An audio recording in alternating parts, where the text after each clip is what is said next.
News, लोकशाहीतील लोकांच्या हितासाठी। परंडा तालुक्यातील नालगाव गावाचा विकासाचा बॅकलॉग भरून निघाला नसल्यामुळे हा भाग विकासापासून वंचित आहे। आरोग्यमंत्री डॉक्टर तानाजी सावंत यांच्या माध्यमातून गावातील 7 किलोमीटर अंतराचे शेतशिव रस्ते, दलित वस्तीतील गटार रस्ते, विद्युत पोल आणि 2 सभागृहे आमच्या पद्धतीने शक्य होईल तितका लवकर पूर्ण करू। या गावासाठी पुढे पण विकास करण्याचा प्रयत्न करू। नागरिक समस्या घेऊन आले की सोडवण्यासाठी सर्वतोपरी प्रयत्न करतो, असं प्रतिपादन जिल्हा परिषदेचे माजी उपाध्यक्ष धनंजय सावंत यांनी केले। परंडा तालुक्यातील नालगाव ग्रामस्थांशी संवाद साधताना ते बोलत होते। भैरवनाथ शुगर वर्क्स लिमिटेडच्या माध्यमातून स्वखर्चातून नालगाव निधोरे रस्ता ते गोकुळ अप्पाराव करळे वस्ती 1500 किलोमीटर, नालगाव ते श्री गजानन महाराज मंदिर रिधोरे 2 किलोमीटर, नालगाव ते लोणी 3 किलोमीटर, लक्ष्मी आई मंदिर ते राऊत वस्ती शिवरस्ता 2 किलोमीटर अशा एकूण 7 किलोमीटर रस्त्याचे भूमिपूजन कार्यक्रमासाठी लोकांचे प्रश्न, लोकांचा कल जाणून घेण्यासाठी धनंजय सावंत हे नालगावच्या भेटीसाठी आले होते। या निमित्ताने परंडा तालुक्यात महत्त्वपूर्ण असलेल्या नालगाव गावातील ग्रामस्थांसोबत संवाद साधला। यावेळी गावात तलाठी, ग्रामसेवक आणि उपकेंद्रातील डॉक्टर, नर्स उपलब्ध नसल्याचे ग्रामस्थांकडून सांगण्यात आले। यावर आपले धनंजय सावंत यांनी तहसीलदार, गटविकास अधिकारी यांच्याशी भ्रमणध्वनीवर संपर्क साधून ठरलेल्या दिवशी उपस्थित राहण्यासाठी सक्ती करण्याची सूचना केली।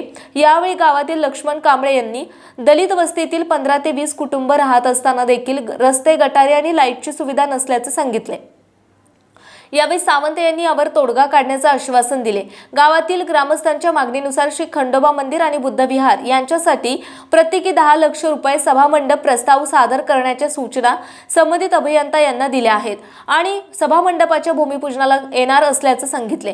या गावातील द्राक्ष उत्पादक शेतकऱ्यांचे अतिवृष्टीमुळे नुकसान झाले होते, याचे अनुदान मिळाले नसल्याचे त्यांनी सांगितले। यावर तहसीलदार यांना बोलून तात्काळ प्रश्न मार्गी लावला। यावेळी शिवसेना संपर्क प्रमुख गौतम लटके, ढगपिंपरीचे अशोक गरड, महेश करळे, बालाजी करळे, सुशील करळे, अंगद करळे, दीपक करळे, मनोज करळे, समाधान करळे, अरुण करळे, सिद्धेश्वर करळे, निलेश पाटील, हनुमंत करळे, कृष्णानाथ करळे, आबासाहेब देशमुख, रणजित करळे, सचिन करळे, अक्षय करळे, रत्नदीप करळे, गोरख गायकवाड, भारत डाकवाले, विष्णू सांगडे यांच्यासह आदी ग्रामस्थ उपस्थित होते।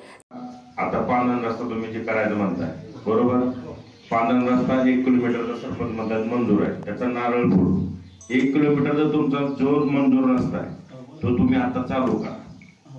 त्यालाच लागून कोकडे साहेब जिथे 1 किलोमीटर यांचं संपतं तिथनं पुढे तुम्ही चालू करा, म्हणजे काय होईल, तो रस्ता कंप्लीट आणि सगळ्याला एकच सांगतो, तुमचे 2 रस्ते, 3 रस्ते, 4 रस्ते, 5 रस्ते मी तुम्हाला जी यंत्रणा इथं पाठवून दे, सगळे रस्ते संपल्याशिवाय ती यंत्रणा इथून काढणार नाही। अजून सगळे माझ्यासाठी सगळं नालगाव येईल, मग तर झालं।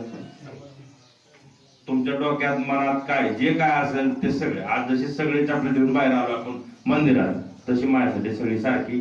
तुमच्या रस्त्याचा प्रश्न तुमचं सगळं मार्गी लावायचं काम इथं बापू आहेत, लटके सर आहेत, अर्जुन नायक सरपंच आहे, तुम्ही सगळी अख्खं गाव यंत्रणा मी काही एका माणसाला द्यायला लागलो, अख्ख्या गावासाठी द्यायला लागलो।